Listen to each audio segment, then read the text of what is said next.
কোটা আন্দোলন ঘিরে সহিংসতায় ১৪৭ জনের নিহতের তথ্য দিলেন স্বরাষ্ট্রমন্ত্রী।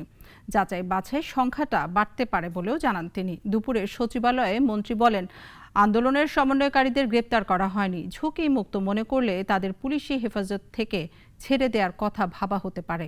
আনোয়ার হোসেনের রিপোর্ট।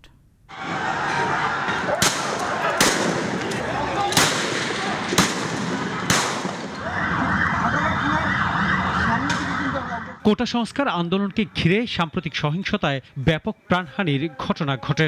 বিভিন্ন মাধ্যমে প্রাণহানির সংখ্যা নিয়ে চলে বিতর্ক। আন্দোলনের সমন্বয়কারীদের দেয়া তালিকায় এই সংখ্যা 266 জন। এমন বিতর্কের মধ্যে প্রাণহানির সংখ্যা নিয়ে মুখ খুললেন স্বরাষ্ট্রমন্ত্রী।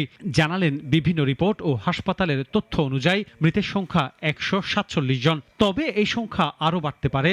চলছে যাচাই বাছাই। 147 জন এখন পর্যন্ত আমাদের হিসাবে রয়েছে, তাই তো? হ্যাঁ, মৃত্যুর সংবাদ আমাদের কাছে আছে। এর মধ্যে ছাত্র যারা হত হয়েছেন, এর মধ্যে ছাত্রলীগের ছেলে যথেষ্ট পরিমাণ রয়েছে। আন্দোলন সামাল দিতে কেন সেনাবাহিনীকে মাঠে নামানো হলো সে ব্যাখ্যাও দিলেন মন্ত্রী। কথা বললেন গণগ্রেপ্তারের বিষয়েও। জানালেন, গোয়েন্দা সংস্থার দেয়া তালিকার ভিত্তিতেই গ্রেপ্তার করা হচ্ছে।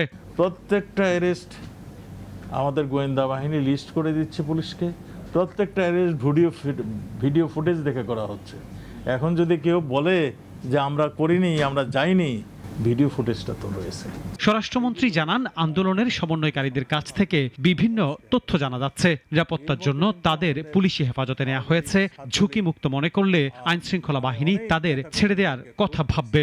খুন শুধু ঢিলাতে খুন হয় নাই, তারা গুলি চালিয়েছে। আনোয়ার হোসেন, নাগরিক, ঢাকা। একমাত্র ওয়ালটন এসি দিচ্ছে 1 বছরের রিপ্লেসমেন্ট গ্যারান্টি এবং কম্প্রেসারের 10 বছরের গ্যারান্টি।